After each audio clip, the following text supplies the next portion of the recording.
Fala, meus queridos capixabas, está no ar mais um episódio do nosso Capixaba Cast, é o podcast do Orgulho Capixaba e hoje vamos falar sobre saúde. Exatamente, Chaves, um convidado muito especial, uma pessoa que ao conversar já fiquei encantada. Estamos tendo a honra de receber hoje Dr. Gabriel Rangel. Bem-vindo, meu amigo. Obrigado, Lucas, obrigado, Charles, pelo convite. Na verdade, o orgulho é meu estar aqui no Orgulho Capixaba e espero contribuir aí, trazer informação para a contento aí para todo mundo. Que maravilha. Olha, que maravilha. e eu tô muito encantado com a história do Dr. Gabriel Rangel, porque a gente conversou aqui nos bastidores, né, para fazer um briefing antes de conversar, e eu tô encantado com o número de horas que você gerencia através de 365 médicos.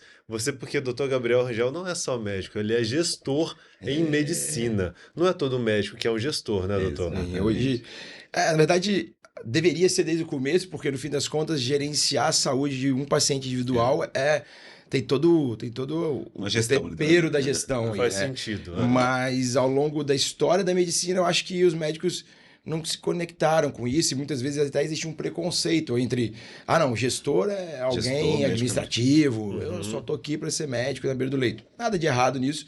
Mas quando você começa a enxergar a gestão por uma outra ótica, e a gestão da saúde desde a ponta até no macro, como você bem disse, você começa a entender que é fundamental, assim, não tá dissociada da medicina isso, tá? Na verdade é muito conectada.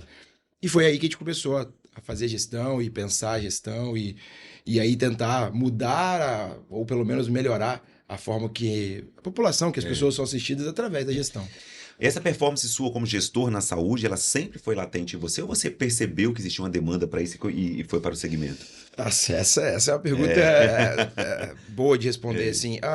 De uma maneira geral, Lucas, assim, eu sempre gostei de organizar as coisas, vamos dizer assim. Eu acho que a gestão tem muito de organização, né? De processo, de pessoas. Então, eu sempre gostei muito de pessoas e sempre gostei muito de organizar. Então, ou seja, entendo isso lá no meu primórdio como um processo. E ao longo da minha estrutura de vida e depois de carreira, isso foi se tornando mais claro. Quando eu decidi fazer terapia intensiva, que é a minha especialidade, um dos pilares da minha decisão foi justamente porque dentro da terapia intensiva é um microambiente dentro do hospital e dentro da saúde. Certo. E eu conseguia gerenciar esse microambiente. E aí, a partir dali, quando eu entrei de fato na especialidade, eu comecei a perceber que a gestão fazia um impacto realmente, aquilo que eu acreditava que conseguia fazer através da gestão. Desde a ponta, como de novo eu falei no começo, desde a ponta até mesmo o macro. E aí eu comecei a tentar estudar, para aprender, a me desenvolver mesmo como gestor propriamente dito. Não me considero exclusivamente um gestor, muito pelo contrário, sou um médico gestor. E eu acho que isso, como eu disse no começo, não se dissocia uma coisa da outra. Sem dúvida. Complementa, né, Charles? Complementa muito. E ele falou uma coisa muito bacana, que refletindo, a terapia intensiva é um grande espaço para a gestão, né? Porque se um dos pilares do gestor é tomar decisão, é agir, iniciativa, Nossa, é um laboratório, literalmente. Você até parece intensivista, que exatamente você pegou exatamente isso. Exato. É um laboratório ideal para a pessoa atuar como gestor, porque ali exige decisão, exige velocidade, isso é muito bacana. Exato. E além de gerenciar o grupo MD, né, que você tem 10 hospitais aí debaixo desse guarda-chuva. Não é isso? Você também é diretor da UTI da Santa Rita. Isso. Né? Qual é o principal desafio? Você gerenciar esse grupo com 10 hospitais e ainda ser diretor de uma UTI? Legal.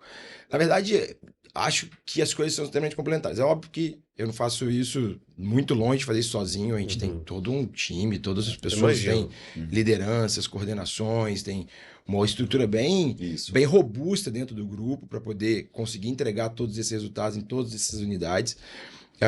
E não tem, na minha opinião, pelo menos o que eu penso hoje para eu conseguir espelhar em todos esses serviços, eu preciso ter um serviço também modelo, um serviço que a gente implemente as nossas ações de gestão e tudo que a gente acredita de vanguarda. Então, o Santa Rita hoje é isso. Então, estou todo dia de manhã no Santa Rita, seja faça chuva, faça sol, como diz o outro, eu estou sempre lá de manhã fazendo a gestão, fazendo a coordenação, fazendo a gestão assistencial.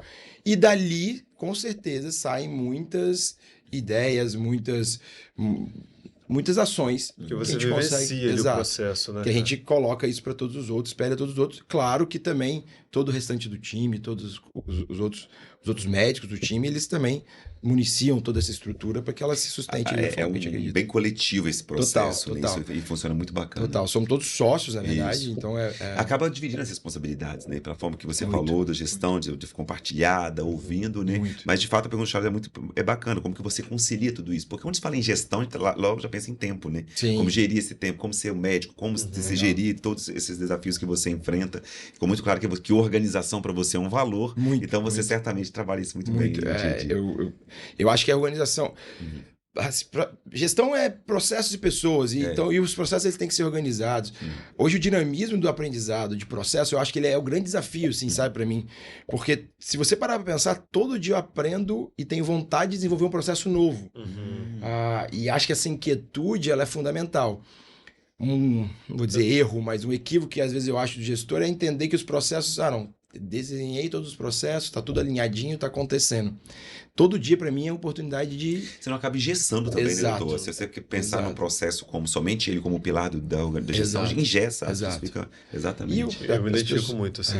Faz todo sentido. Eu não sou muito ligado a signo, assim, confesso que eu não sei muito, mas quem me conhece fala assim, você só pode ser virginiano. E realmente eu sou E aí virginiano. há uma Metódico, organizador.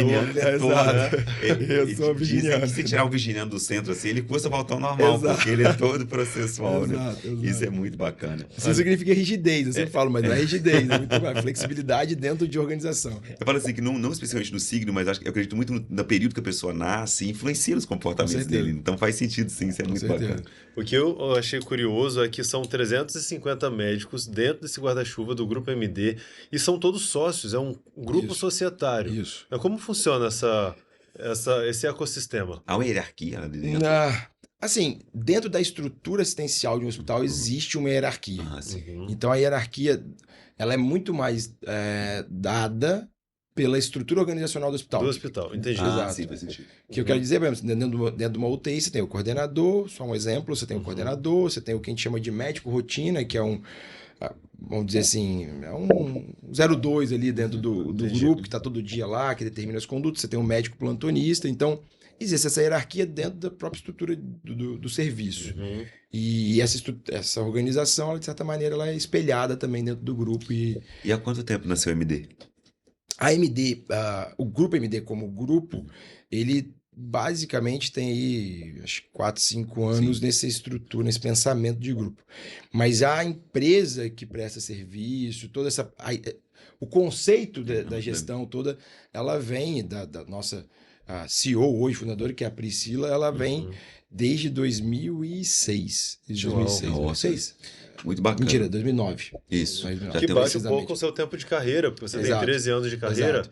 Eu cheguei aqui em 2016, cheguei em Vitória em 2016. Eu vim de Curitiba, me formei em terapia intensiva e clínica médica de Curitiba, cheguei em Vitória em 2016, me conectei com Priscila, com outras pessoas, e aí a gente começa realmente a desenvolver esse guarda-chuva também do grupo como um todo e tudo mais. Isso aí, só para vocês que estão acompanhando em casa, o doutor Gabriel está aqui como convidado, que ele foi indicado por outros médicos que estiveram aqui como referência. Então, nós, enquanto apresentadores aqui do Capixaba Cast, buscamos evidenciar quem está inspirando. Então, a gente veio aqui na entrevista com você, o quanto que você traz isso muito bem. Isso é muito bom, parabéns. E trazendo para essa veia também de administrador, né? Um médico administrador. É um orgulho capixaba, com certeza, e inspira vários outros médicos que estão nos assistindo. Tenho certeza que os médicos, as pessoas se conhecem, um médico que acabou de se formar vai encaminhar esse conteúdo, né, para que esse médico também se inspire em você, pode ter certeza. Obrigado. É importante realmente, acho que os novos médicos conhecerem muito sobre gestão, falar sobre gestão. Acho que a grande pauta que você traz aqui pra gente é a importância dessa gestão, né?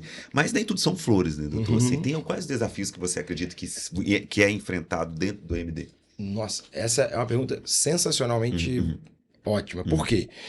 Porque, veja, Lucas, a gestão, eu falei no começo que talvez, não vou dizer que eu sou um pioneiro, muito longe disso, existem outros médicos aí mais antigos e mais qualificados, há mais tempo no mercado, seja aqui do estado, seja fora.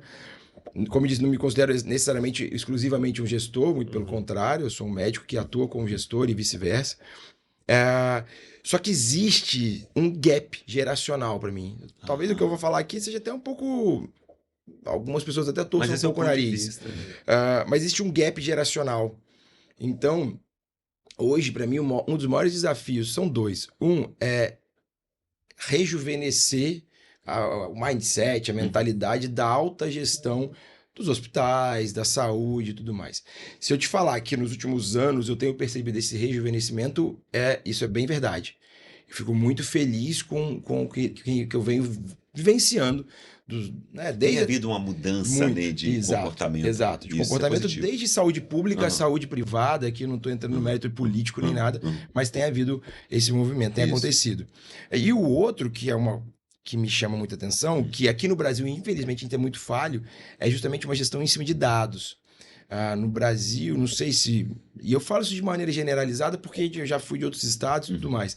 Acho que tem lugares mais maduros e outros menos. Mas a gente é muito ainda, talvez do latino, do romance, a gente é muito da sensação. Me incomoda com você, ou eu tenho a sensação de que isso não é bom, mas eu não tenho o dado que isso não é bom. Não evidencia. Não evidencia. Isso ainda é, no Brasil, e olhando para a saúde, ainda é algo que a gente precisa avançar muito. Então, para mim, esses são os grandes desafios. E você viu que tudo se resume à gestão mesmo, né? Quando se fala em mudança de mentalidade, hoje da geração 4.0, que é muito pautada em resultados. Então, às vezes, a gente vê num padrão mental e comportamental. A vida inteira eu fiz assim porque eu mudar, né? Exato. Então, a sua fala mostra que na saúde também tá havendo essa transição de mentalidade. Eu chamo de tornar o mundo mais contemporâneo, né? Perfeito. O mundo não é mais o mundo que nós imaginávamos lá no passado. Eu acredito que na saúde também tem havido essa transição necessária. Porque se tudo mudou, a gente precisa. Eu brinco, abre a mente, eu abro uma cova, não tem outro caminho, né? Perfeito. Exato, a frase é perfeita. Tá certo. Pertinente. E agora a gente vai dar uma pausa no nosso bate-papo, que tá maravilhoso, mas no nosso segundo bloco a gente vai falar um pouco sobre acesso à saúde. Verdade. Né, que é um assunto bem polêmico e a gente quer saber a sua opinião. É um pouco polêmica também, eu acho. Vamos ver. Tá joia? E vocês de casa, aguarde aí 2 minutinhos, porque agora a gente vai evidenciar os nossos patrocinadores, são as marcas que ajudam a manter o nosso Capixaba Cast no ar. A gente volta já já.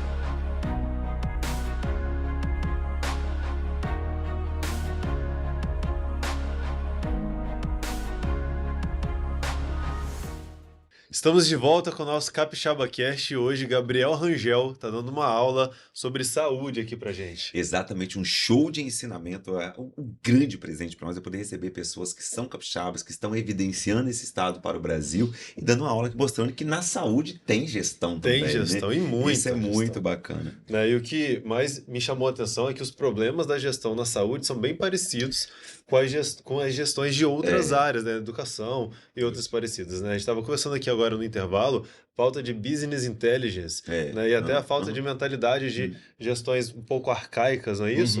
Quer completar um pouco esse assunto?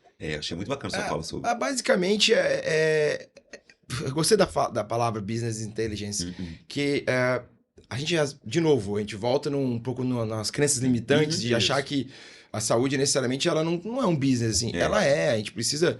A estrutura de saúde, ela precisa ser sustentável. Então, ela se torna um negócio a partir desse momento. Obviamente que é um negócio que precisa ser humanizado, precisa ter todo o cuidado, ética. Exato.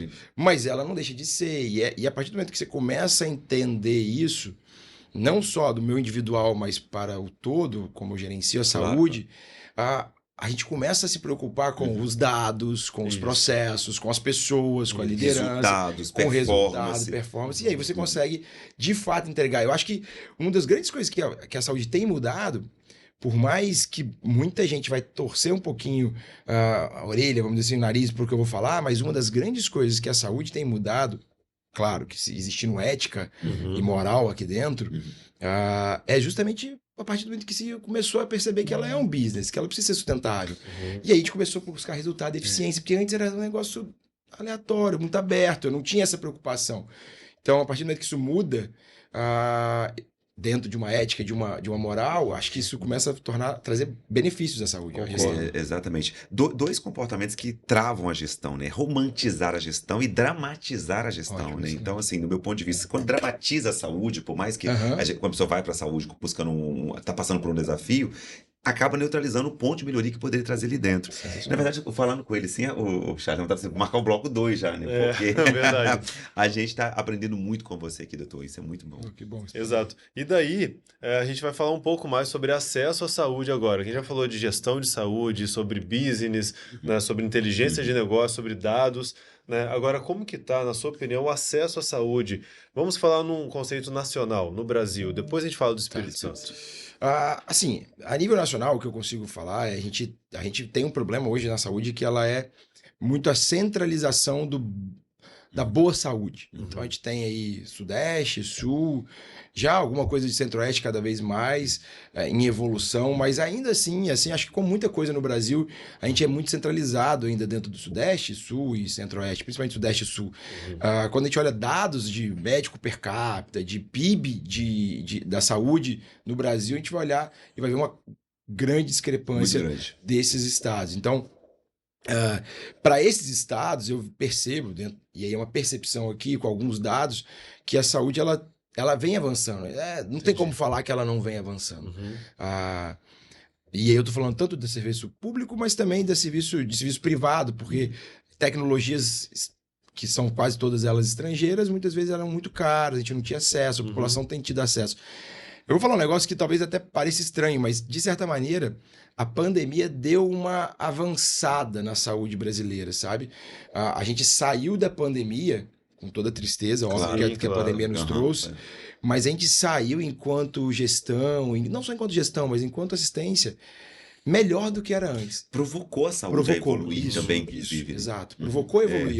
Eu tenho essa percepção e dados também sobre isso. Então, hoje a gente tem acesso a equipamentos, a procedimentos que eu acho que se não fosse a pandemia, ia atrasar a gente ia ter mais tempo. Existia até não sou eu, existia até um pesquisador americano que ele falou que a pandemia provavelmente no espectro de tempo longo, ela salvaria mais vidas do que perderia, por conta dessa evolução mais acelerada que ela promoveu na saúde. Então, se você olha em 10 anos, mais gente morreria se não tivesse a pandemia do que coisa. Obviamente que ninguém queria a pandemia, claro, mas é só uma forma... Entender, mudar essa ótica também pra gente entender que tudo na vida é um aprendizado, né? Com todo respeito a todas as dores que a pandemia trouxe.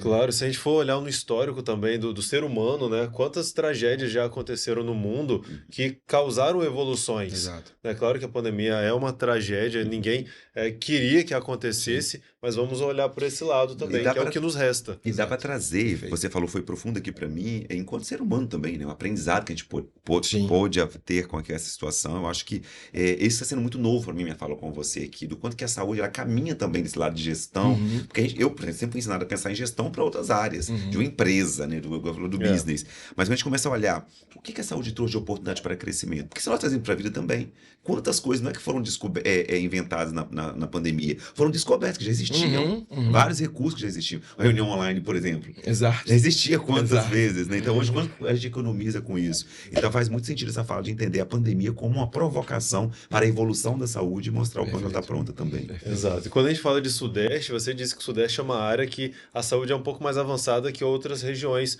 do país. E no Espírito Santo, que geralmente tem aquela síndrome, o Espírito Santo é o estado mais esquecido do Sudeste, né, que a gente está quebrando isso, é a nossa meta. Nossa bandeira é essa. Aqui no Orgulho Capixaba é essa, né? Como que está a saúde no panorama nacional dentro do Sudeste, que é uma região que está com a saúde avançada? Legal. Assim, eu vou te falar que eu acredito muito na saúde capixaba. Muito, muito. Por quê?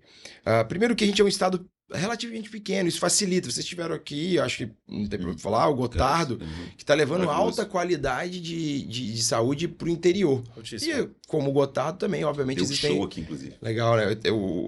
Como ele, existem outros que também têm esse movimento. Então, essa facilidade, essa mobilidade capixaba pelo tamanho, ajuda a gente a prestar uma assistência...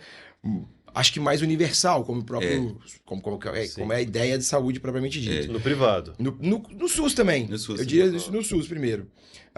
Então, quando eu comparo com outros lugares que eu já trabalhei, que eu já morei, outros estados, eu percebo a saúde capixaba numa evolução muito acelerada, com alguns pontos de mais oportunidade que outros, assim, no sentido de do tamanho não ser muito longo, você ter uma última cidade do estado, que é Guaçuí, que é a minha cidade, Dores depois, mas 2 horas de Vitória. Sim. Então você tem essa acessibilidade e consegue levar para lá também uma boa saúde, uma boa qualidade. Do ponto de vista de seguro de saúde privada, eu acho que a gente tá bem acelerado. Isso. Mas eu acredito, é uma opinião aqui, tá? Claro, Eu acho que o próprio capixaba deveria acreditar mais na saúde do estado. Tô falando até do ponto de vista privado, porque o privado ele tem a oportunidade e a possibilidade de sair. Sim. Muita gente daqui, vou em São Paulo, vou no Rio, enfim. No SUS, infelizmente, não se tem, ou felizmente não se tem essa possibilidade, já que a gente falou que a saúde capixaba é boa. Então, no privado, eu sinto que falta ainda um pouco a confiança do próprio capixaba, muitas vezes, para com a saúde privada capixaba. E acho que esse é um ponto de oportunidade que eu enxergo de divulgação, como hoje a gente está aqui fazendo. Valorização, evidência, para que a gente consiga mudar esse comportamento, né? Você falou muito, para mim se entende como uma cultura do capixaba, às vezes não valorizar, não reconhecer. A gente tem batido muito nessa tecla aqui de olhar, né? E uma coisa que você falou que fez muito sentido, que a gente tem falado muito sobre isso, de haver não mais esse distanciamento das montanhas, do litoral, fazer com que a saúde com qualidade chegue lá também. Doutor Gotardo vale a pena citá-lo aqui. Ele falou muito bem do quanto que ele foi lá, abraçou a causa e levar a medicina de qualidade ao interior também. Para não criar aquela ideia que só aqui que estão os recursos na capital.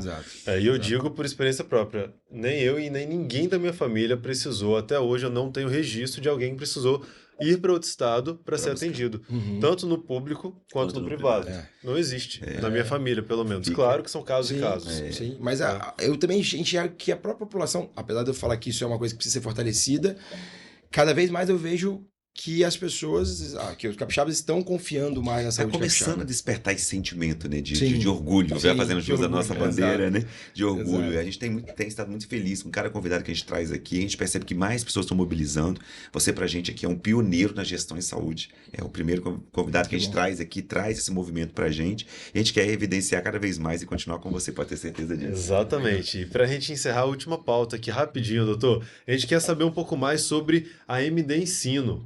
Né? Porque muitos médicos, muitas pessoas da área da saúde que estão nos assistindo agora, eu tenho certeza que ficaram curiosos sobre a sua metodologia, né? Sobre o seu padrão, e você ensina isso também, não é? Conta um pouco mais. Na verdade, a MD Ensino ela surgiu justamente para sustentar essa saúde de qualidade que a gente acredita e que a gente quer entregar. Então, num processo tão grande assistencial, você precisa levar a educação e qualificar os médicos. E nada mais correto do que fazer isso de maneira interna, né? Que aí você consegue trazer cultura e tudo já desde a base. Legal. Obviamente a gente não tem uma faculdade de medicina, então a gente começa a se conectar com esse médico muitas vezes no final da faculdade e logo que ele se forma e depois durante a residência. Cursos online. E aí hoje a gente faz isso através de cursos presenciais, cursos online. A gente tem uma plataforma própria de curso, de compartilhamento, de artigo, tem um monte de coisa gratuita. 85% do nosso material é 100% gratuito. Muito bom. Existe aí vários canais. Hoje a gente tem pelo menos 4 canais de conexão com um aluno completamente gratuito. Fica a dica aí, pessoal. A gente vamos conhecer. Só coloca lá a MD Ensino lá no Instagram, lá depois o resto você entra por lá. Olha só, bacana, eu tô muito lisonjeado. Eu também, tô muito feliz, fiquei realizado, né, com o ser humano que você é, a pessoa que você é, o trabalho que você promove, né, que você continua inspirando. A pessoa que indicou ele falou assim, Lucas, é uma inspiração para mim, é meu líder, né, e eu fico muito feliz de ter recebido você aqui, certamente ficamos impactados, e vocês que estão assistindo, comentem aqui, deixem seu ponto de vista também, para que a gente possa te ouvir. É isso aí. E agora a gente quer um recado seu para o público que está nos assistindo agora, com base em toda a sua trajetória. Tá. Bem, a gente falou muito de gestão, então eu vou tentar trazer um pouco desse insight, assim, na verdade, não dessa gestão, mas o que eu vejo, e eu vou falar mais para o médico, mais a população, eu vejo que as pessoas, elas querem querem o a mais, mas demoram um pouco a entender que precisam entregar o a mais antes. Então, hoje, o que eu mais ensino para os alunos, para os residentes, é que faça antes de está na posição, faça o que é feito pela posição que você almeja. Então, o que me inspira muito é sempre, eu quero estar num lugar de fala que as pessoas consigam me escutar. E hoje eu tô aqui no Orgulho Capixaba, isso me deixa extremamente feliz. Mas é muito antes disso, eu comecei a falar, eu comecei a pensar como se eu estivesse aqui hoje.